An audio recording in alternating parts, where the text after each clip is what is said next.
welcome to the panel Live Music Biz Heading for the New Order. It's really nice to have you all here. Let me first introduce myself. I'm Rosanna, I'm the host tonight. But more importantly, I would like you to introduce yourself because you are the participants who are having the discussion tonight. Let's start with Thomas. Yeah, I'm Thomas Dürr. I'm Managing Director of ACT Entertainment and also for the Greenfield Festival. And we are in the business now for 24 years. Hi, I'm Stephan Thanscheidt from FKP Scorpio in Germany. We're a big promoter, promoting in 8 countries. We're doing festivals, tours, local shows, a lot of other things. We're running a Greenfield Festival together with our partners. Thomas is one of the partners here in Switzerland. And thank you for coming. I know it's an open bar outside at the same time now, which is really hard to compete with, but we're happy that you're here. Hello, my name is Marc Lambelet from m4music. I'm partner and co-owner of that company, which is the result of a merge of 4 different companies that have been existing in this country for several years. I've been doing this for 27 years, and we promote and sell about between 500 and 600 shows in this country per year, and across Europe as well. Hello, I'm Anya de la Croce. I'm the booker for Frisson in Fribourg, very old venue. And I'm also the booker for Four Noise Festival. And I've been in the music business for a while now, doing different things. Says I'm a booker, I'm not anymore, but I know what it is because I used to be.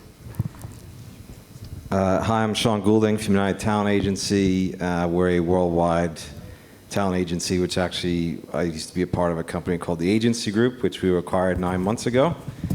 We represent over 2,000 artists on the music side, but we also represent actors, directors, video game companies, developers, all sorts of different industries that can help all of our talent. And yeah, I'm a music agent. Hello, Christof Huber. I'm the director and booker of Open Air St. Gallen and Summer Days Festival.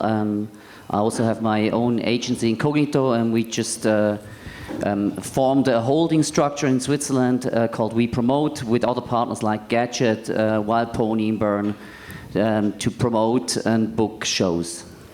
And we're also about to have a special guest on stage a bit later on who does music himself, but let's get to that later. First, I'd like to introduce the subject a little bit. I don't know how much you guys already know about it. What we're here for tonight is to talk about changes in live music business, meaning, for example, increasing costs because of musicians' fee demands, increasing competition because of the trend to promote events that apparently exists, increasing concentration. That means that a small number of big players control a big part of the market in this industry. Decreasing record sales, not the main subject, but also a fact, etc. What I would like to do is to discuss reasons, consequences, countermeasures, limits, and the future of live music with you. So let's start with maybe the simpler one of competition and concentration with the competition. This is by definition a situation in which people try to be more successful than others in a market. And I think this fact is apparently given in live music. We have, sorry the expression, a shitload of actors competing over a cake. It's not a small one, but it's still just a cake. Especially promoters. Why is it so interesting to work in live music? I mean, it's a great thing to do, to bring artists to the people, to let them do their kind of art and to give them the stages to perform. For us, the competition is getting bigger all the time and everywhere in all the markets we're promoting in, because there are a lot of new players all the time, and also the worldwide, the global development also has an impact on the market here in Europe, for example. let's take the festivals as an example. The festivals in Europe, there were a lot of them with a long tradition for a very long time. But nowadays, the Eastern European festivals are growing, and the US finally woke up. I mean, they had some traditional festivals, but now they have like shitloads of festivals popping up everywhere. And there are only like 10 to 12 summer weekends where you can do proper summer festivals. So the competition. 2 in the UK. Huh? 2 in the UK. Yeah, I mean,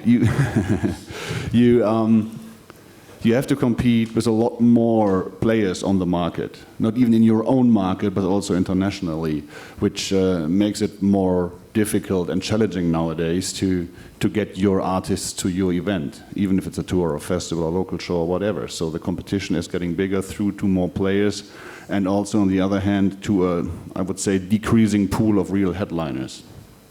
Because there's also maybe a content problem, which we can discuss later maybe. But the combination of those two things makes it more and more challenging for us to present a great lineup and great events or products or tours every year. Thank you. So you would say that mainly you talked about 2 reasons now, globalization, plus or minus, and the fact that there are not 20 Madonnas, but just one. The others of you, do you also think that those 2 factors are the main reasons for increasing competition, or is there other stuff?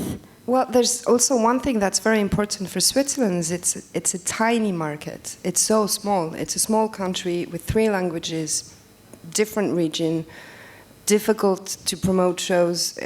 In Ticino, for example, I was there a few weeks ago, it's difficult for them to export. It's easier for the German part artists to export to Germany and easier for the French to export to France or Belgium or whatever. But it's a very small market, and there's more and more and more festivals, and there is also much more clubs than 30 years ago. So this changed, and the digital era changed everything too, because we have access to everything now without going through an agent or just going on the internet. So I guess that's also part of the big change that we're going through. And do you... oh, sorry. No, I mean, the whole competition, the festival scene, for instance, changed drastically in the last 15, 20 years, I would say. I mean, when we had the festivals, a few festivals in Switzerland, and now you have just plenty of it. Stand alone on our weekend now of St. Gallen, we have at least 10 major festivals. And if you not hurry up in March, there are no bands around. The market is completely dry because there's 20 other festivals in France, Spain, I don't know where else.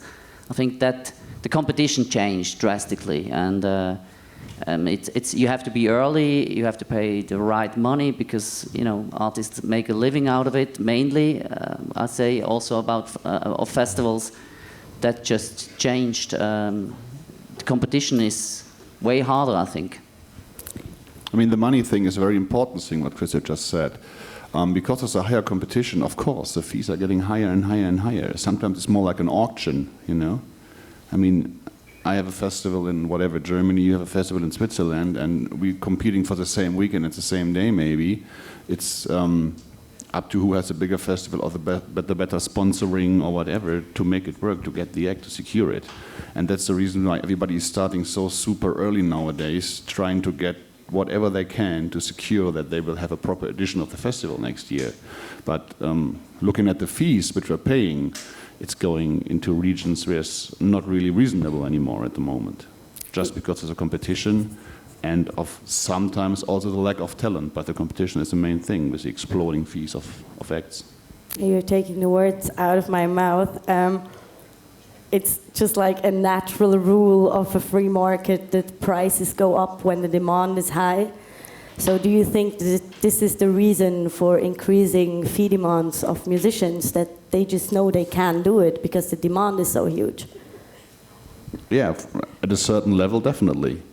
And also in years where everybody knows not a lot of headliners will be around, you pay the same amount of money for an act which you would normally put on as a co-headliner, or even less. So this is, I mean, you spend the same money every year, even if your lineup is the best or not that good as it was the year before or whatever. But it's a very special and very hard competition, which changed drastically in the last year. And it's getting worse somehow. I think, well, just getting back to your other point about competition, I think competition is good, I think, for the consumer and the artist. I think as long as there's no monopolistic sort of scenarios where that competition doesn't help one another to provide the better services, whether it's ticketing or it's, obviously promoters. You have different promoters in a country. I mean, in the UK, business is booming. We have over £4 billion live and recorded music industry in the UK. There's a lot of artists out there looking for getting recording contracts and whatnot, but I think there's a lot more opportunities out there for an artist, just from an artist standpoint. There's crowdfunding, there's all those other opportunities to get yourself off the ground, but I think live music is the lifeblood of a lot of artists that we like to work with. And yeah, I think if the competition is there, it's going to allow us to provide better services to those artists to keep furthering their careers, have better festivals, and also, enable the good artists to earn a living. So. Yeah, I would tend to agree with you, Sean. I think competition is not bad as such. Is forcing you to become better. And obviously, when most of us started, there was much less clubs, there was much less festivals, there was also much less artists. And the audience, accessing music was much more difficult. Now music is everywhere. I was at the SMPA meeting an hour ago, and we have actually sold 10% more tickets this year compared to last year. And as far as I know, nobody got bankrupt, at least in the major players in the meantime, which means that we have increased our market shares. That means that there are more people going to shows without necessarily eating each other. So obviously the question of competition reaches a limit when you have too many players, and there starts to be problem. But as far as I can see,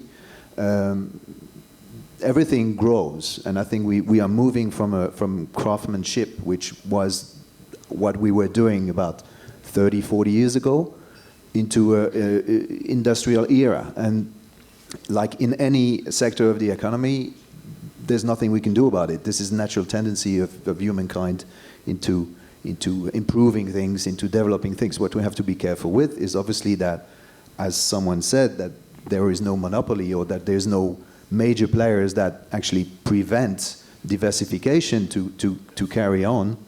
I don't want to sound too liberal, because I'm not, but basically, as long as there's no major monopoly, or that the economical forces are not biasing the free market, there will always be room for invention, innovation, and good quality work, basically. So I'm not concerned about competition as such. I see in Anya's eyes that she's concerned about competition as such, but we'll get back to that later on.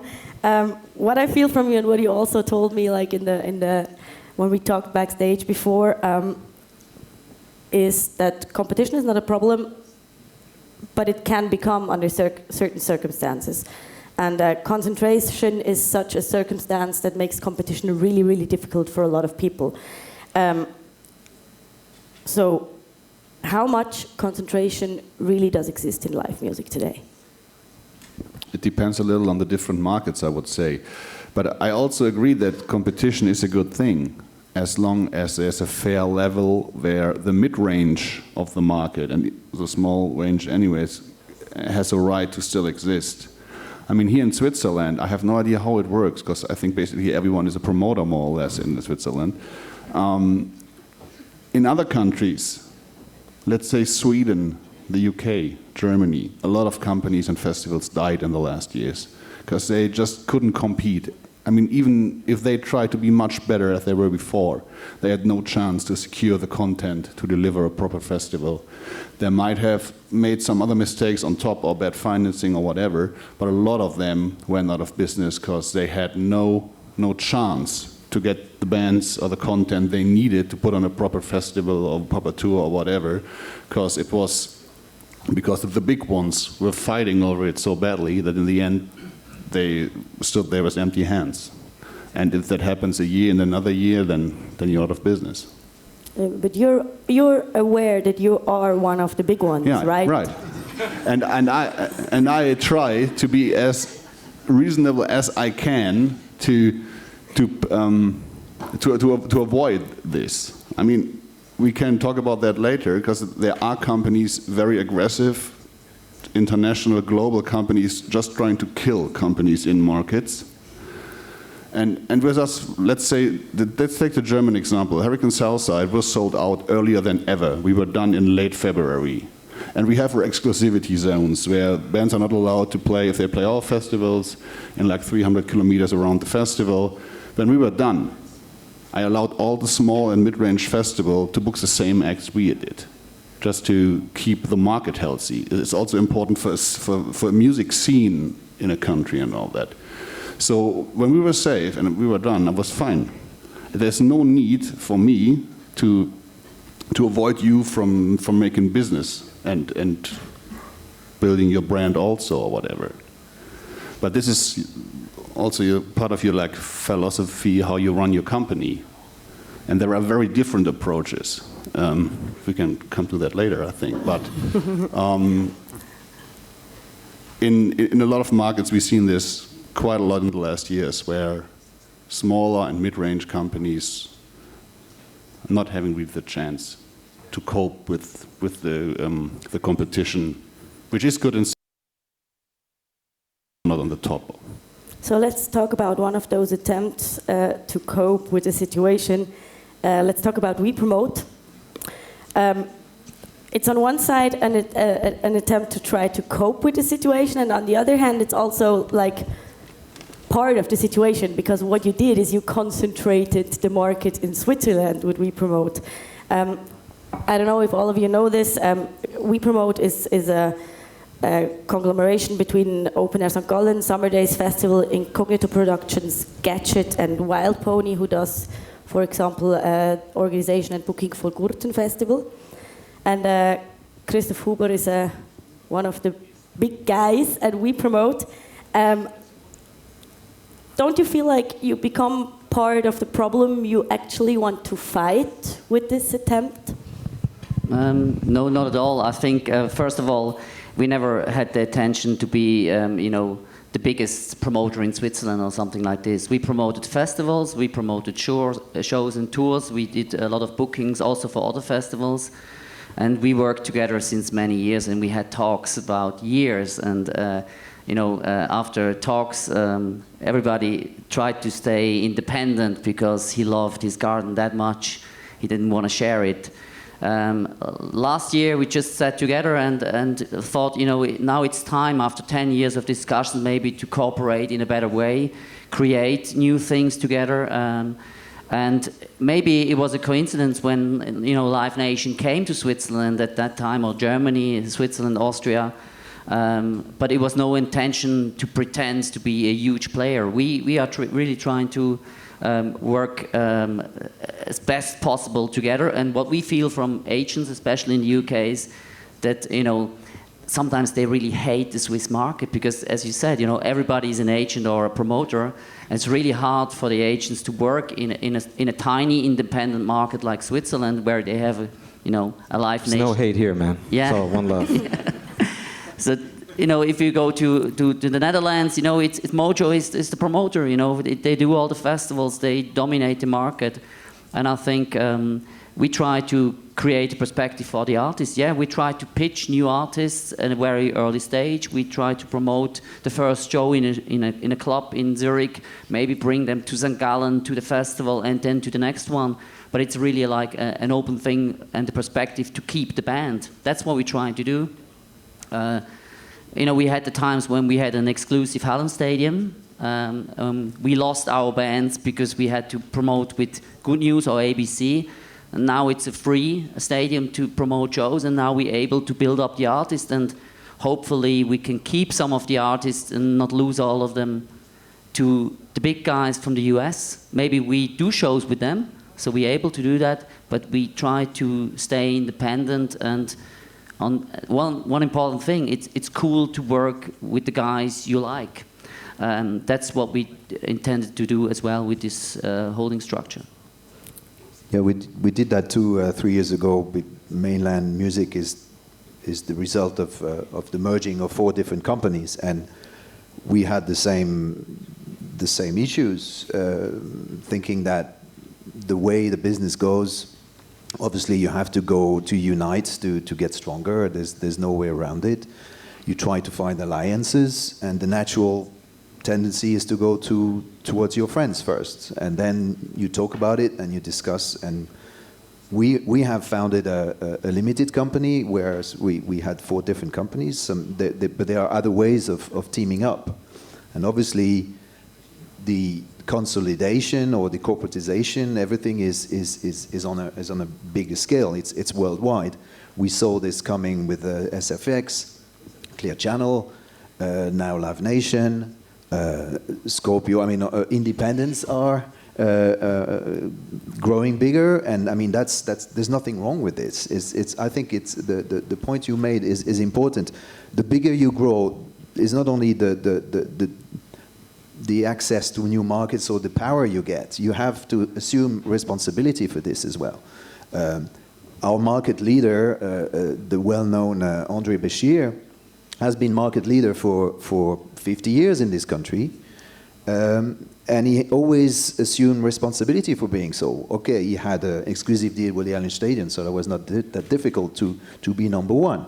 But he also had responsibility, that is, he let us, the smaller players, exist. He didn't want to kill us all, and I think it's an important point.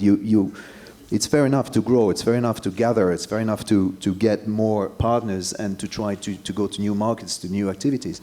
But you have to assume responsibility for the size and the power you gain in the same process.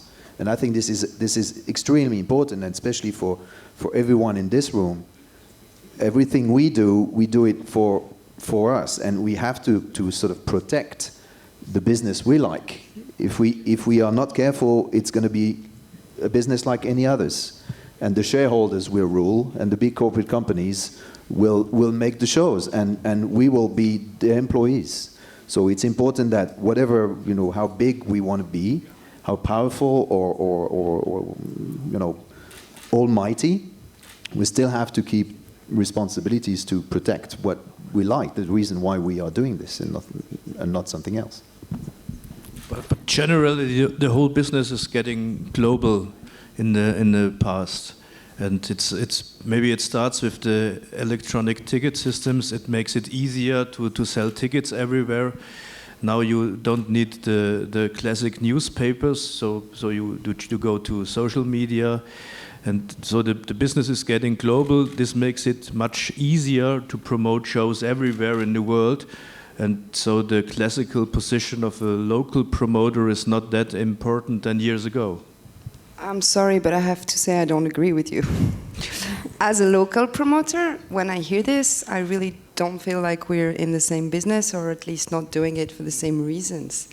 We have a club, we're offering shows, we are a social link between the music and the community. We have people that we train as being light designers, sound designer. We have decoration teams. We open 3 nights a week at least. We do 150, 65 events a year. A lot of shows. I mean, we're doing that for the music and for the people, not only for the money and not only for the business. It is a business. We got to get in the business. And we are in the business. But at some point, we also gotta not forget why we're doing this. And I agree with you, Marc. It's just, okay, I wasn't there when you were there because I'm a bit younger than you are. But still, I mean, we're doing this to keep the link with the community. And what you're saying about the newspaper, I don't agree at all. And this is an issue we are having these days, the 3 of us. Like, it's important to do interviews, to touch the people in the region you live in. Fribourg might be a bit specific because it's a big club in a small city. So we gotta be able to tell the entire Switzerland we have a show, and the only way we can do this, social medias are good, but newspaper, radios, the press is still important, and it's disappearing too. And that doesn't help the business, because if you take the journals today, like the newspaper, who is still a music journalist here? Maybe a few, but yeah. But I mean, 10 years ago, it would be 20 people here being, I'm a journalist in the music. So before you respond, I'd like to call the child by its name. I don't know if that even exists in English. I think we're all talking about Live Nation here, aren't we? I mean, this is like the common enemy you all seem to have, and it's no wonder that Thomas said so little up until now. I don't know, because you work for and with Live Nation and not against them. Maybe for all of you who don't know that, Live Nation is one of those so-called 360 degrees agencies who do not only one thing for an artist anymore, like booking, for example, but everything along the whole value chain, from management to record releasing to concert promoting, like everything, or at least that's what they want to do, it seems. So you work for Live Nation. You're not one of you're not like actually work there, but you're a contract partner in Switzerland. How do you feel when you hear like the other ones talk like that? To make it clear, I work for Act Entertainment. I'm announced as a leading partner there, and we work with agents. They moved to Live Nation the last year, and so take it Marc Lieberberg. I work with him since more than 15 years, and it's nothing changed. It's changed that he have his shows from the German market now also in the Swiss territory. So that's the only new thing. And then I look what Live Nation is doing in the whole music world, and they have a plan to put everything on their side, and the artists love this. All of them? No, they do a lot of money with them. Yeah, maybe a little example. Right. Madonna did a 12 years contract over $100 million a couple of years ago with Live Nation. So yes, they get a lot of money, but only if you're called Madonna. Yeah, I mean, it's also a little tough to put Thomas in this position now, because he is a Swiss promoter handling Live Nation shows, which is a different thing from being Live Nation in a specific market. So this is a big difference. But yeah, he's handling it. Yeah, that's what I meant. No, but honestly, I mean, the way Live Nation does business nowadays is one of the biggest challenges for independent promoters to exist in the same market, because they control a lot in the markets they're in. They opening their own offices everywhere, not using the original local promoters. Or the historic promoters of a lot of acts anymore, and getting 100% of the business on their side, in their offices with their employees. So this is the thing where a lot of the historic parts of a market, wherever that is, got cut off. And if this goes for a while, it can easily get to a monopoly, like the Netherlands, for example. Mojo is Live Nation. Or the Scandinavian markets, Sweden, good example. There are basically no real promoters besides Live Nation. When we came to that market like 5 years ago, a lot of people was like, yay, we got another company we can do show with. Also the agents, for example. And this monopoly role and the way they do business to get to this monopoly status is the biggest problem for everybody who is not in their circle where they do business with, you know. So how exactly do they do it? I mean, how do you get on top like that? I mean, looking at Live Nation, there are two different things. It's Live Nation Global Touring. That's all the Rihannas and whatever. I mean, they buy the tour worldwide, and then they give it to their local partners or their own offices in some markets. And then they also have this agent business, which is like what we all do, or most of us do, going to the English agents, getting their bands where bookers of companies, let's say Live Nation Germany, have their rosters. So these are the two things Live Nation is doing, and what they have is endless money. That's a big difference. I mean, they can invest money none of us could invest just to get market shares, to get to that level. I mean, they have a lot of examples in the last year. There were festival acts where I offered like 50,000 euros, and they had, and then the agent or the management or whoever got back to Live Nation and said that I made an offer, and then they offered 125, which is more than double.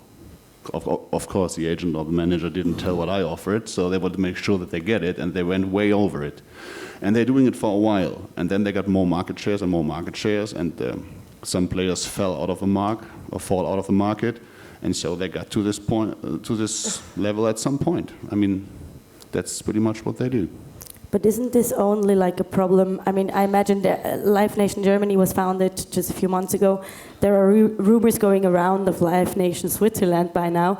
But is this really something like tiny fishes like you, have to be scared of? Because I guess you will not book Rihanna for Frisson anyway. I'm not going to book Rihanna anyway. Right. So are you scared? For different reasons. I mean, I wouldn't say no, but I guess we don't have the money for that. I guess it's going to be difficult, probably, but it's already difficult. I mean, there's only a few of you. There's probably maybe only one of you I already worked here with on this panel. So for some promoter, we don't exist. And for most English agents, we are not promoters. The agent are the promoter, and we are the local promoter, which means that maybe you think we don't take the risk, but that's not truth. We do take the risk, just so you know. My promoters are partners with the artist. I understand that. Cool. So I understand the risk levels. I think talking about what Stephan was mentioning about the endless money that a Live Nation can have through Ticketmaster and their other revenue streams, that changes. But for me as an agent, if I'm starting with a new artist, I want to have promoters that are interested in the band.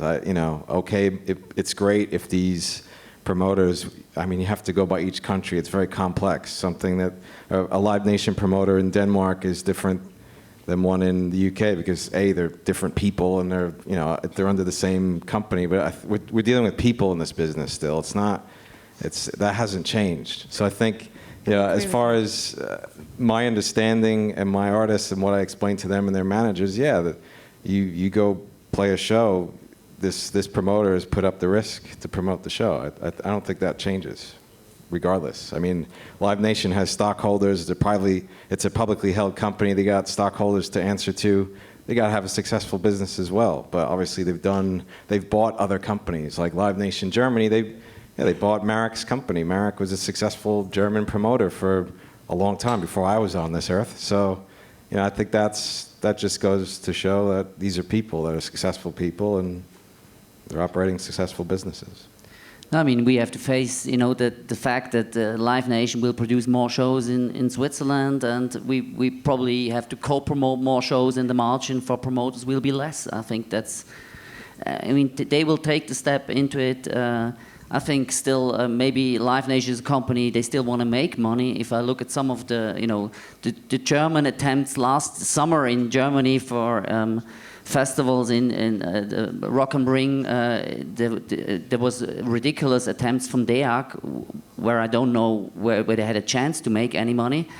And I think our chance in a way is to that's what we try we promote. I mean, we have the festivals, we have a content to offer to an agent and to a band. We have clubs where we book, and we don't have the endless money. We can show a perspective. I think that's the chance we have.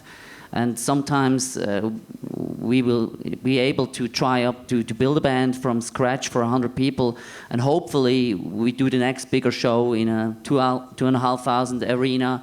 Maybe in cooperation with Live Nation, we have to face that. Yeah, that's the simple reality. All right, so what I want to do right now, as I was preparing for this panel, I realized that there is one really important perspective missing, the musicians. So I invited one, Pablo Nouvel. Where are you? Can you please come to stage? Yoo-hoo. Hello, hello. Hello. Hi, thank you so much for being here. Do you want to tell us about the issues a musician has with live music biz? There are lots of issues, but it has actually nothing to do with what I've heard so far. It's like, what's going on here with your players in this business? I don't know. I got my management, I got my booking agent, and from there on, you can't really tell what's going on. If I get a show, cool. If I don't get it, why? I can't tell. Is it my music? Is it too many acts? Is it my agent not doing their job? Is it like the wrong time? You cannot tell. So maybe you should go to Live Nation, because then it would be easier. You can just blame Live Nation. Yeah. Would you consider a contract where everything is under one roof? I don't know. I really don't know. I never thought about it. Or in Thomas' words, would you love it? I'd first ask my manager, and then yeah, let's see. No, I'm actually very happy with my setup, and it is like spread over Europe. Like my management is sitting in London, my label is in Amsterdam. I have a Swiss label and a Swiss booking agent who takes care of like my home market, and the only thing they have in common is that they are really into the music, and they're like working for it because they like the product, Pablo Nouvelle. And I really feel their enthusiasm. And that's probably, for me as an artist, the most important thing. But still, I think like the right, or let's say a big agency can change a lot. You had a lot of booking agencies. You're now with CAA, not CIA. That is a huge company from the US. Has your life changed remarkably ever since? No. No? No, definitely not. I've been with another big company before, and I had to realize that as a musician, label-wise or booking-wise, you can easily get into a situation where all of a sudden you have interest of big companies, and you're happy to be with their company, but then they just like wait for like having the hype, getting the hype, not start it themselves, but having whatever, I don't know, just have one hit and then they start working. But it's really hard to find an agency, and I think the bigger they are, the harder it is, that really take stuff in their own hands and get it going, like having a booker and just book shows. Something completely different. We heard it quite some times today. Apparently musicians' fee demands are going through the roof. Are yours? Well, yeah, I wish. No, we just came home from touring through Europe. We've played around 20 shows, 15 to 20 shows in Germany and France, Austria, Italy. And yeah, we didn't make any money with like paying the fuel, the car, paying the band. So at least they have something to eat. We have to like take the money from the Swiss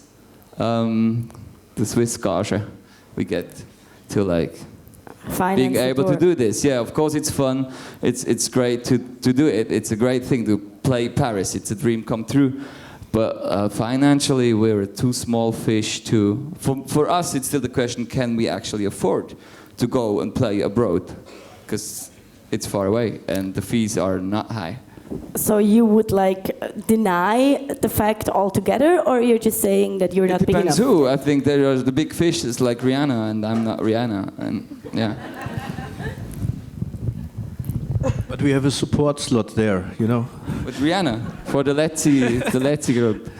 Maybe that's not the right place for you.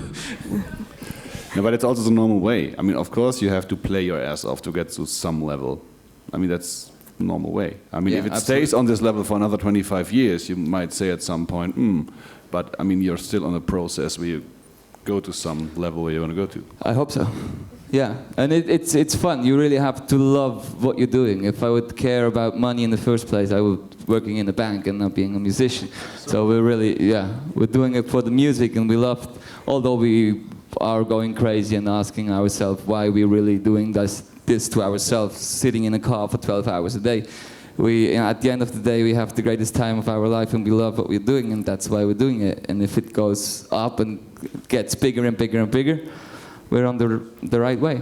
Well, what we have on the stage is art meets commerce. So, you know, how as a new artist, I don't know enough about you as an artist or as a band. I mentioned it's a full band, but how do you You fund should, your? though. Well, I know. I'm here. Yeah. I'm here to learn. I'll be playing at 1 o'clock in the box tonight. I mean, by the way. how do you find a budget to make a record? How do how are you earning outside of making money out on the road? You know, are you earning something online with YouTube or whatnot? How do you, as a new artist, how do you get off the ground? How do you go out and tour outside of your home country? Well, I think I can help you, obviously, as an artist, as an agency. I mean, that's what we do. Is not just. I mean, I've joined a new company because the agency group was acquired by United Talent. I'm now having conversations in our company. In our New York office, we've got people on the digital side that can advise our artists on how they monetize what they're doing online, which I wouldn't necessarily have had that conversation a year ago. Or somebody in our California, in LA, they're talking about film scoring and getting your music placed on films. That obviously a publisher can do that, but now we have relationships with studios. So I'm always curious how artists just get off the ground and get the van, make the recording. I mean, you have options now. You've got crowdfunding and other Well, things. it got a lot easier with like home studios and just doing everything at home. To produce a record, I pay the mixer who's doing the final mix. The rest I do it all myself on the laptop, microphone, invite the guest, he's singing, I got it, I capture it there, and it's an interface, a computer, and that's it. As far as funding, are you getting money from the government here? Is there There are possibilities, yeah. Definitely, there is some support, especially to tour abroad. And, Are there any more questions? No? All right, so I thank you very much for coming. Or you want to ask a question?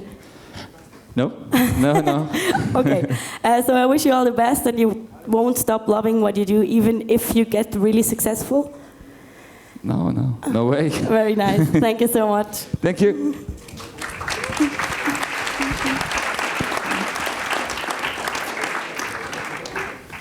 Is there anything else that you would like to discuss about the Live Nation subject, or should we move on to ticketing? Well, I think we should not focus on Live Nation as the big monster that want to eat us all.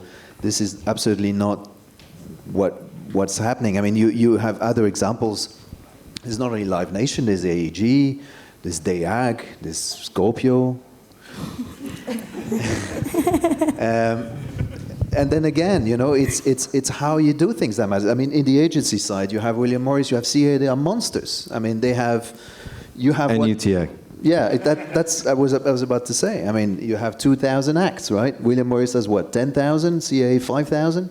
I mean, when I started, there was agents rosters were half A4 page, and now it's 15 pages long, and we have to deal with this. It's how we deal with this that matters now. It's not.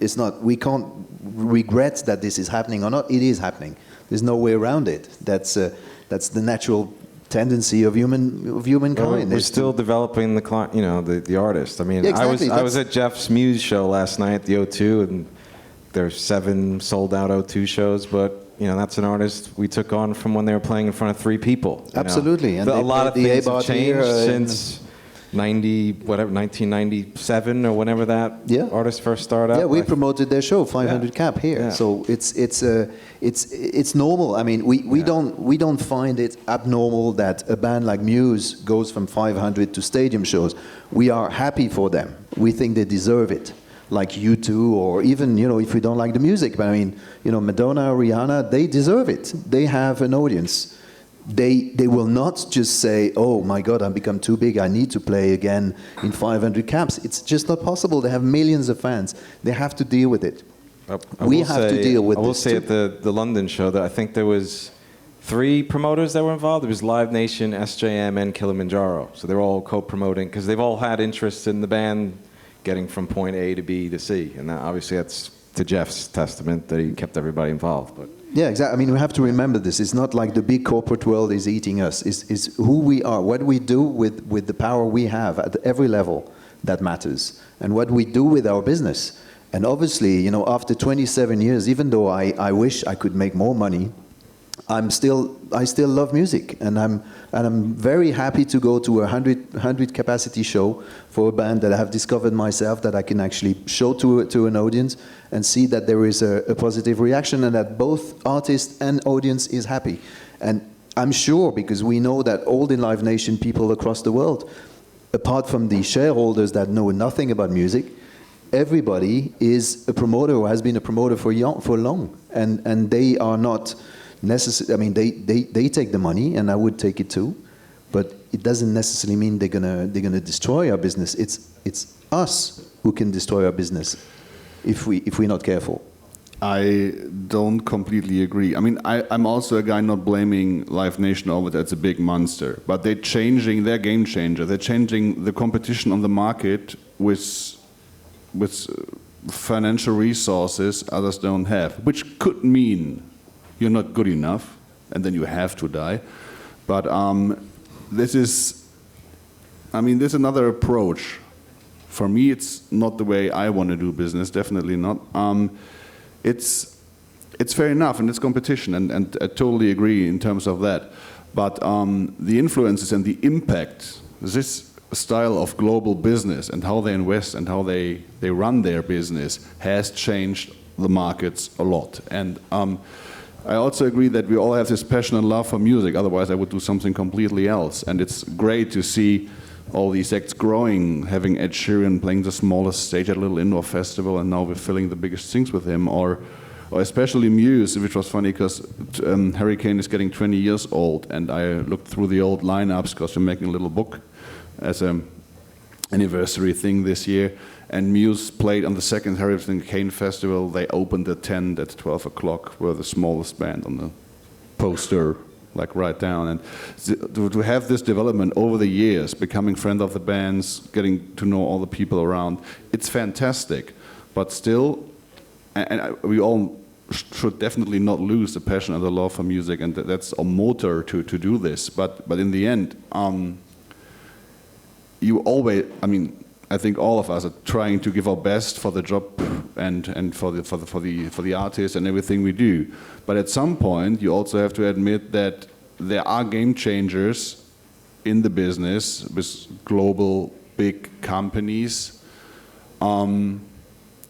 putting competition on a level where a lot of other players fell out because it's not something they can compete with. It's true, but what can you do about it? We can do what we do, which is reacting the same way. Right. You expand in. I would like to know what for example, Christof or Anya is doing about it. Are you doing anything about it? How do you cope with the situation? About Live Nation, you're saying? I don't have much to do with Live Nation myself. We're a big club for Switzerland, one of the biggest in Switzerland, but we're small clubs compared to the Stadium and Muse and whatever, even if Muse played twice, Frisson, in the past. But the situation changing it's probably going to be a problem, a big problem, if the agents are not talking to us anymore, because it becomes promoter that comes from Germany or wherever, or if we stop having a link with the people. But you said we're still working with humans, and this is the main thing about the job I'm doing, and this is the main thing I love about my job, is we are in a business that is human. We're just interacting with people all the time, and this is what makes it great, on top of the music, of course. Yeah, my main concern is is money leaving our business that we could be reinvesting in our business. And I guess that probably could segue into the ticketing side of things. But with Ticketmaster, I mean, there's a relationship there with Live Nation, so there's a revenue stream. But for a promoter, I mean, you're taking risks, you're doing shows. I imagine you get some rebates from tickets, which could offset losses at other shows. Oh, no, that doesn't happen, or that used to happen. If you owned your own ticketing company, I imagine that would sort of happen, wouldn't it? Or if you sold your own ticketing company to somebody else and used those profits. So, I mean, that's for me, from going to different conferences and speaking to people and just hearing different opinions. I see these other companies coming into our live business and not having any interest to bring their profits or putting their profits back into our industry to help that artist that was on stage to invest in their recording budget and everything else to get them on the road, or to keep a venue open that has to open, stay open 7 nights a week so that new artist can come into that club to eventually get to be a Muse level. So I think there's a whole ecosystem here that we have to be protective of as our business is becoming bigger and bigger as it is, Yeah, and I think the only sorry, you go. I mean, the only thing you can do is joining forces and team up, I think, if you're not strong enough on your own. That's what Christof did with We Promote, that's what Marc did with Mainland. I mean, and that's what we do in the Medusa group, which is all the German promoters being part of the CTS Eventim company, and that's the only thing to cope with these challenges in the next year. Team up, joining forces with the people you like, with the people you join your philosophy of doing business, and then you really have a chance, I think. Yeah, try to do quality work, as good as possible. I think when we create the events and try to make the Open Air St. Gallen one of the best festivals in Switzerland, to make the agent, want to play this festival, I think that's how we can react. Of course, they could go on a field and create a new huge festival, and they could invest, I don't know, 2 million of deficit every year for 3 or 4 years, and they could basically try to destroy us.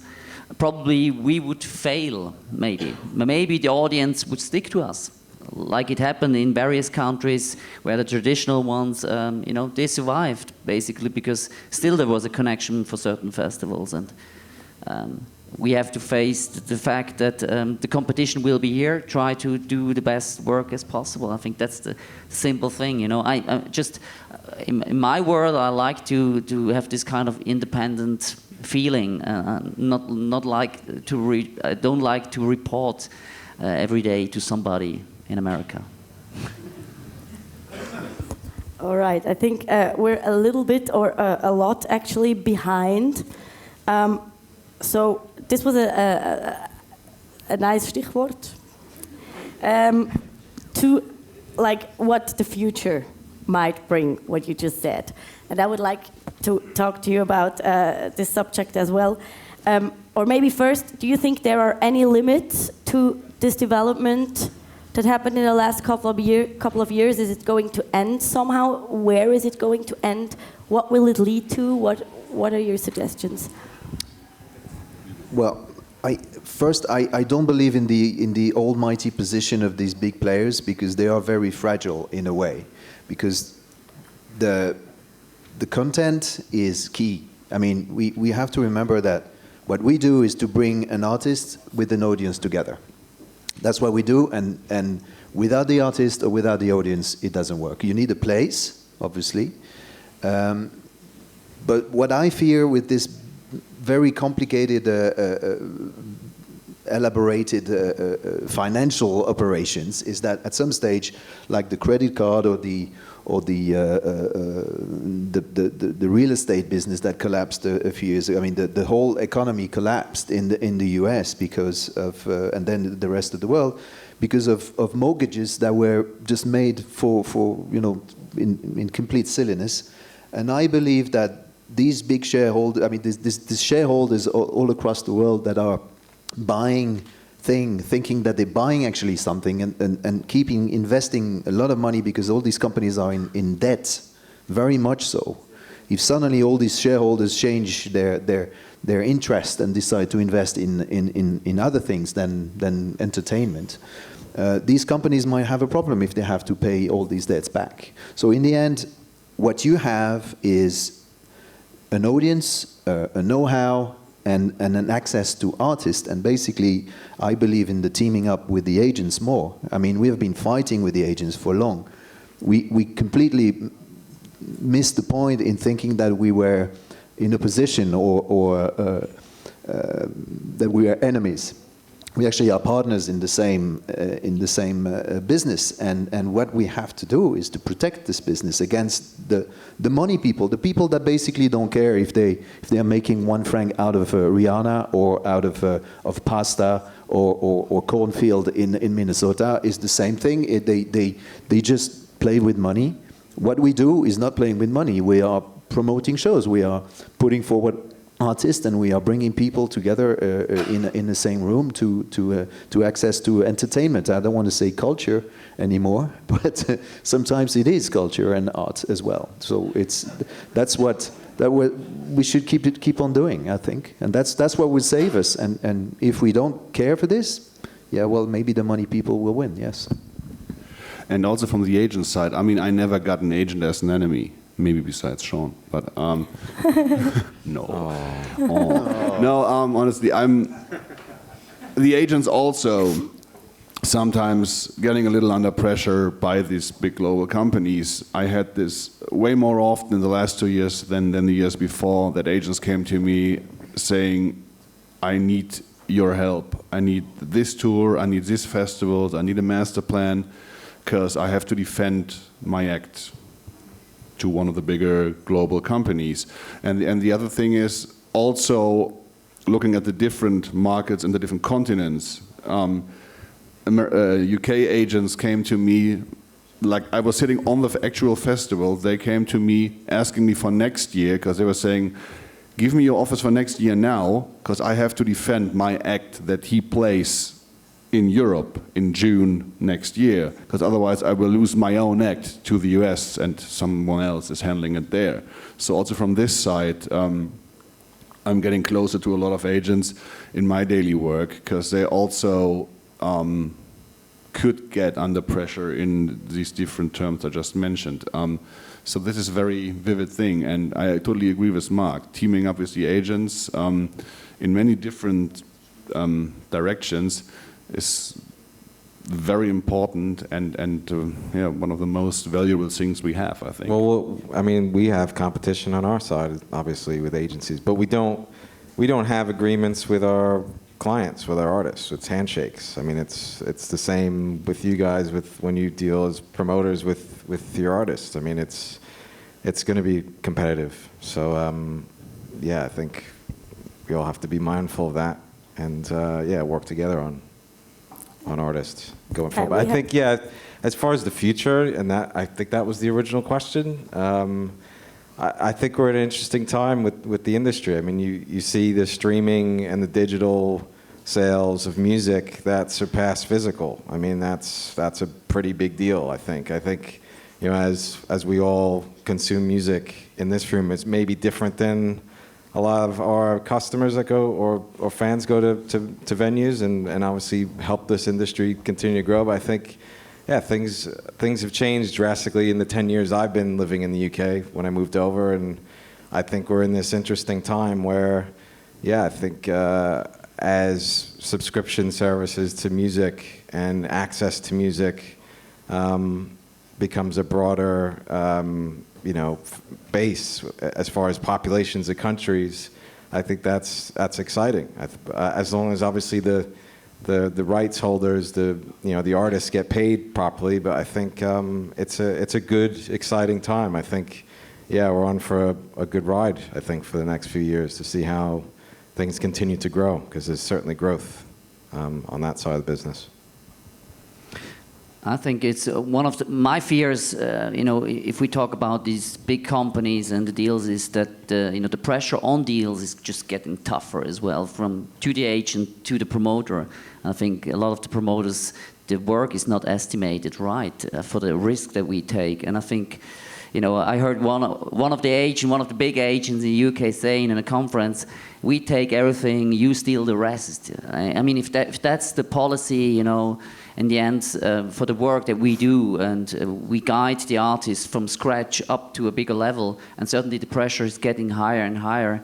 And in the end, you do deals, you know, you try to find revenue streams which are not transparent, which are not good. And I think that's my fear, you know, that the pressure from bookkeepers, from financial people is getting way bigger in the future for bigger artists. As soon as they're on a certain level, the pressure is getting hard.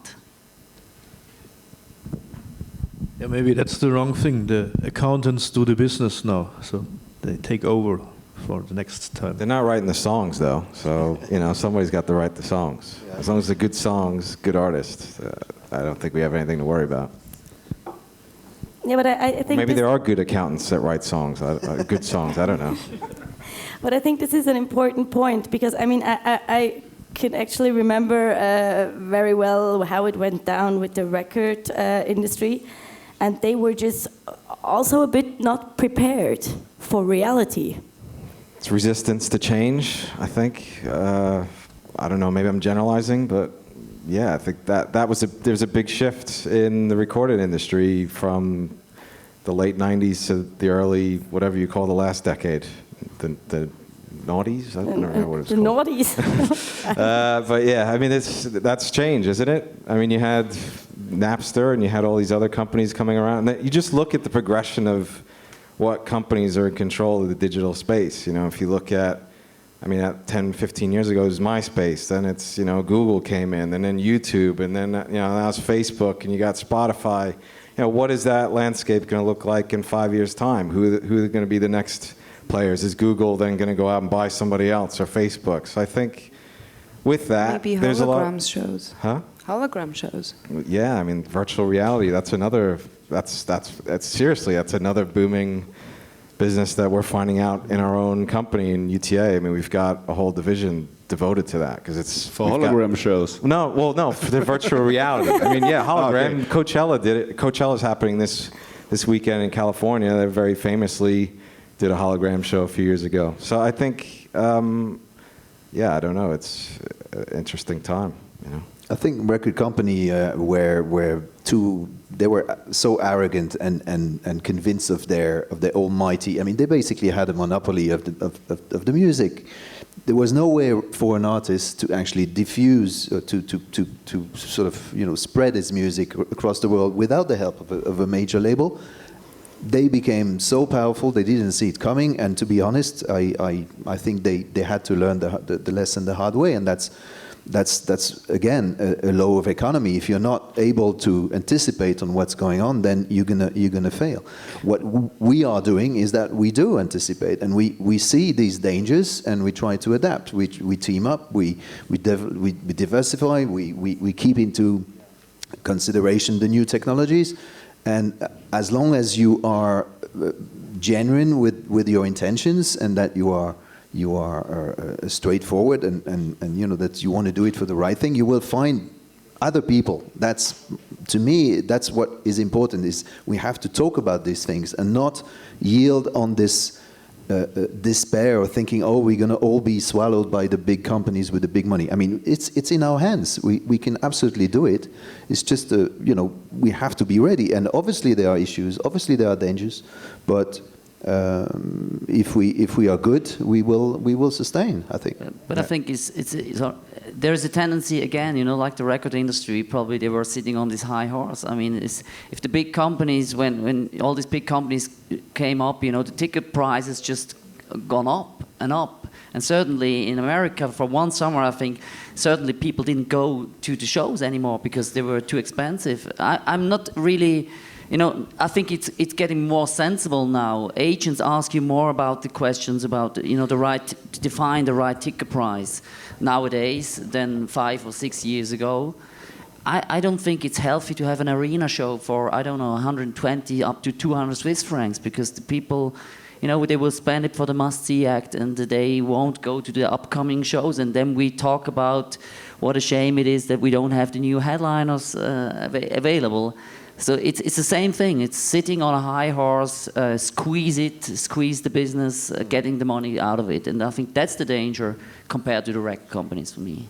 I'm sure Live Nation understood that you can't give 250 million to an artist and only get 100, because in the end you lost 150 million, and that's, you know, it happened to them, and it's happening again. So at some stage you have to be reasonable too. The shareholders will want to see some black figures at some stage. Yeah, and then I had these discussions because we're doing also tours, and we're also acting as a local promoter in the northern part of Germany, with all these big US acts especially coming over, and then we had huge names selling the arenas like 60-70% only, because there is a limit. People stop going, even if it's their favorite artist and it's the best thing in the world for them, they stop going if it's too expensive. That's not the same in all the markets. I mean, in Sweden you can charge whatever you want, I think, but in Germany and maybe in also some other countries, people just stop going. They say, no, I'll stay at home or do something else, or go to 3 club shows instead. Then they don't go to that level anymore, which is also a problem for the festivals, because the limit of the price is at some point. You can try to figure out where it is. If you overdo it, you will recognize it really, really fast, I think. But this makes it complicated with the exploding fees and everything. So, but you can only do your best to get it together in the right mixture, but it's a big challenge. But for some acts the price is too high now, the price level. But how to explain Coldplay to take lower prices, because they can take higher prices and it will be sold out anyway. So that's really strong. But we have a lot of artists who think that they need higher ticket prices, which they didn't realize finally. So I think now we have to be careful with the prices in the whole business, and that's a big deal in the past. It's also a question of the group of people you're aiming for a show. If you have a very young band, or band for young people, and the ticket is like 150, a father will not spend like 500 euros to take his 2 kids out to the show for a night or whatever. I mean, that's just the limit. And a lot of the bigger shows suffered under it, and now it went back a little, but not really. So we'll see where it goes in the future. But there is a limit for every product, I think. But maybe the father take 1,000 Swiss francs for a VIP ticket for the son, for Justin Bieber, for example. So, but this is only for a special group of people, I think. But yeah, I think those are all, you know, I mean, those are all conversations that have to be had between an agent, a manager, the artist, and the promoter. You want to have the proper pricing. You don't want to price yourself out of a market.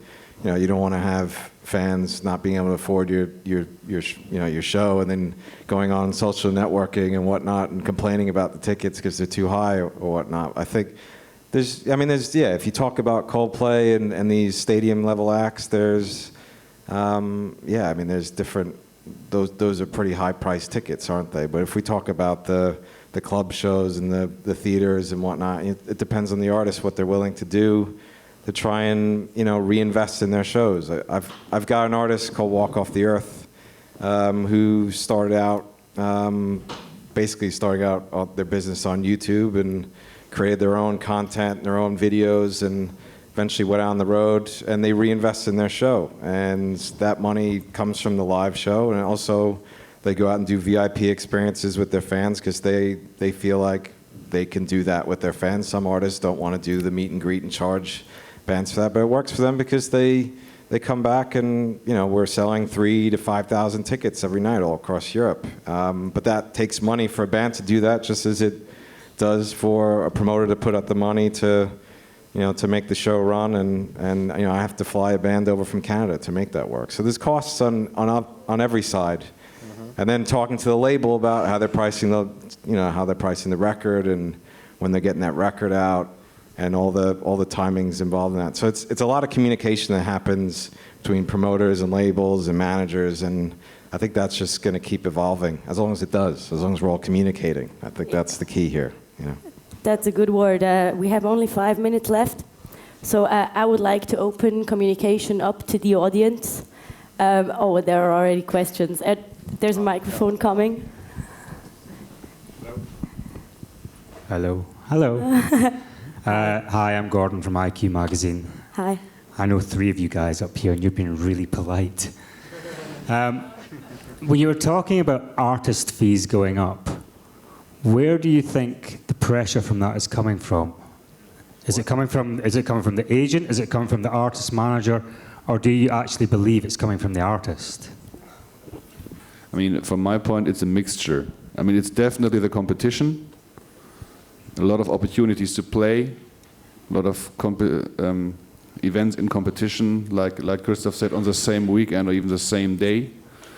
But also, as I said before, when the agents get the feeling that there are not enough headliners out there for, let's say, next summer for the festivals, you pay almost the same amount of money for an act which you would normally put on as a co-headliner, just to present something and to write some acts on the top of your poster, you know. Is that so they can get their commission, or do you think they're having the conversation with the artist first? I don't know, maybe Sean can something do this, but I don't know, I mean, it's a mixture also, I think. I mean, some will definitely talk to their artists, some will check it with the managements, which are also a big part of it, I think.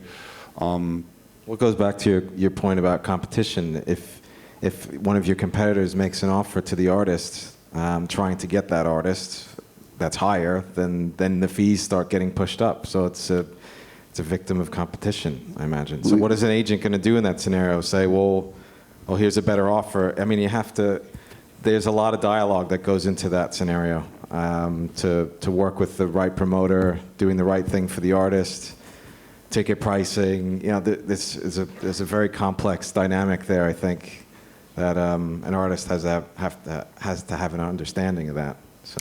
I think we should have asked Pablo Nouvel if he actually cares about the ticket price that the promoter is putting out for his own show. Is he still here? Because I believe that the artists don't. Yes. You do? I'm still here. Okay. Yes, I do care. You do care? If I play a show in Switzerland and I realize it's like, in general, in Switzerland I have prices like 28 francs, which for me is quite a lot. And I have friends coming and I feel bad. But don't you think it would be better to talk about this before the show is on sale and you realize by reading the paper how much your show is costing? Yeah, I was never asked. Influential. How much do you charge for a T-shirt as well? Like how much are you charging for merch? Yeah, no, I don't do T-shirts. But we got vinyl Like for tonight. Don't for the write first time. songs, you know. But I think that the question is interesting, but obviously when I don't think artists do care that much. I mean, maybe you are, but you're an exception. I mean, the managers and the agents are here to maximize the profit of an artist. They are hired for this. The artist just doesn't want to deal with this, and he puts this into the hands of other people that are not greedier than others. They're just doing the best job they can because they have a long-term view, obviously. Yeah. Well, I mean, obviously they don't want to kill the golden egg in asking for crazy fees. But if the money is there, it goes for the audience. I mean, it's true that there are tickets available for 1,000 francs just to line up and say hi to Justin Bieber from 30 meters away, compared to the 150 regular ticket. I mean, there are people that are paying 1,000 francs to be in the same room as Justin Bieber. Why would Justin Bieber not do that if he can make, an extra 100,000 francs just because people are ready to pay for this? You can say no, this is disgusting, this is too much, etc. I mean, it's supply and demand, and if you don't do it, someone else will. We'll work for Justin Bieber, but not for NoFX or somebody else that. No, but that's a fight I'm having pretty much every month. Because whenever there's one show in Zurich and one show in Fribourg or in Lausanne, then the agent wants us to be, maybe 5 francs difference, but when a show is 75 francs in Zurich, I mean, there's no way I'm doing a show at 60 francs in Fribourg. No way. I think most expensive show we ever had was 52. And it was a long time ago. And this is something we really fight on, like the ticket price and the ticket policy, because we know the audience needs to maybe take a train.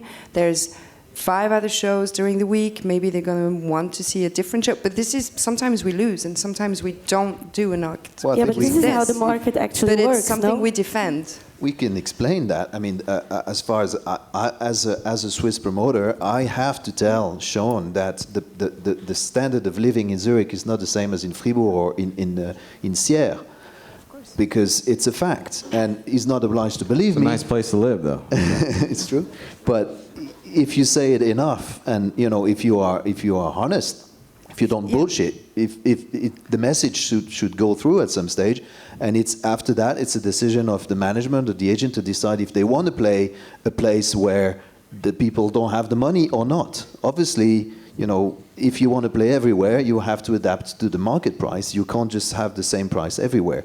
Actually, no artist is playing for the same fee everywhere.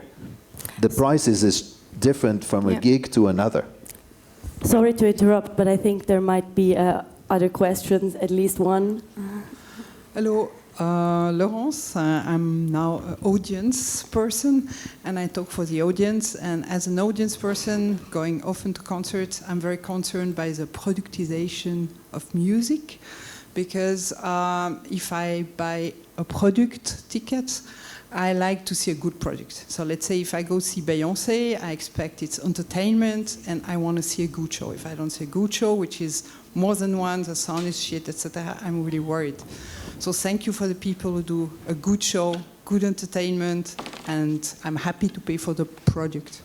But sometimes I also like to go see the culture, and that actually when I started going to concert, I was not going to see a product, but I was going to see concert and music, and I was going to places like Anna Rules and other people here, and I think it's very important because it's actually where I discover music, where I enjoy it, and where I really could find out actually I like punk music or I like hip-hop music, and I can follow artists and go regular basis, and thanks to these promoters that I discovered music genre, and then eventually some of these artists get bigger.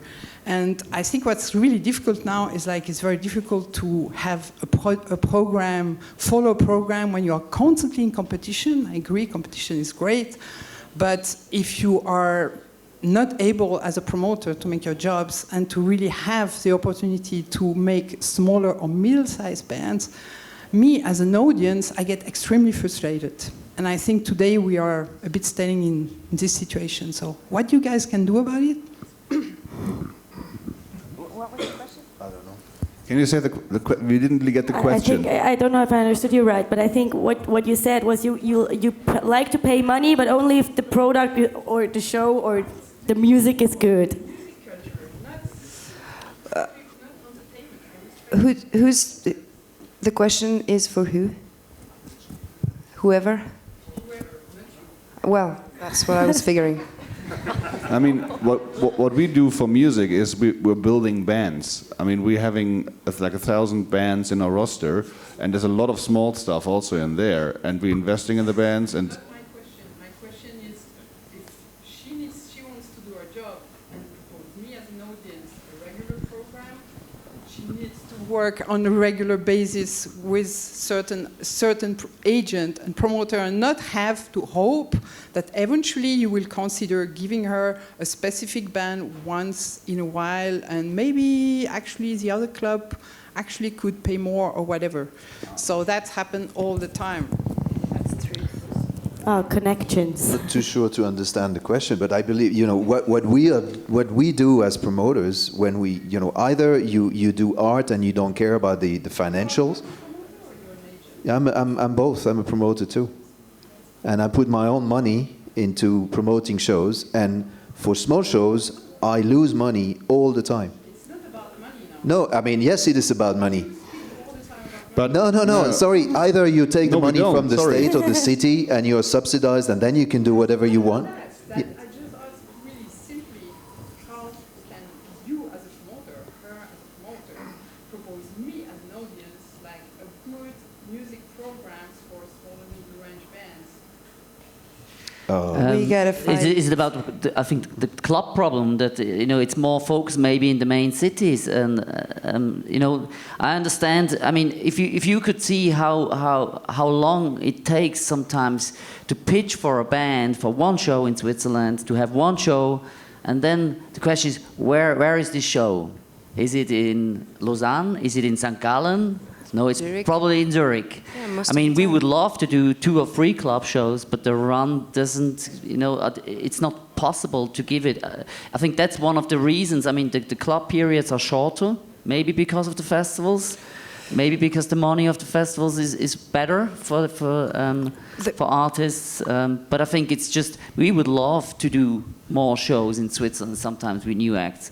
But it's ridiculous how much time we have to invest to get one for 100 persons. And to lose money out of this. If I can there's a few problem here, and I think it would be a total different debate. But just to say this, it's the periods of club opening are shorter, but there's more clubs, and there's more clubs everywhere in Europe. So the bands now, before they were coming for 1, 2. I did with smaller band. I used to promote 6 shows in Switzerland on the same tour. It's for smaller venues, of course. But now they're coming for maybe 1, or when we're lucky, 2 shows. Yeah. And when we're lucky, we get the second show. But most of the time, it's a Zurich show. And so this is also a problem to discover new bands, because we don't have access to those bands because they don't have time. And the smaller bands, we do have access to them, but then we don't fill in a room of 1,200. So we can't just do a newcomer band on its own. So we got to work on a co-billing, but then working on a co-billing means speaking with 3 different agents, and it never works. So it's a whole chain that is very complicated. But we manage. But we keep doing it. But we keep doing it. But sometimes it's just so we can try to answer. It's hard to work, and it's kind of a fight pretty much every week. And let me just for now, I'm really sorry, Stephan, but we have to That's all good. put an end to it. For right now, I can pretty much simplify it, because we've talked really much about business now in music, while there is actual music going on next door. So what I would suggest, what we all should do now, is to go and discover some bands and enjoy some live music. And thank you all for coming. It was a pleasure.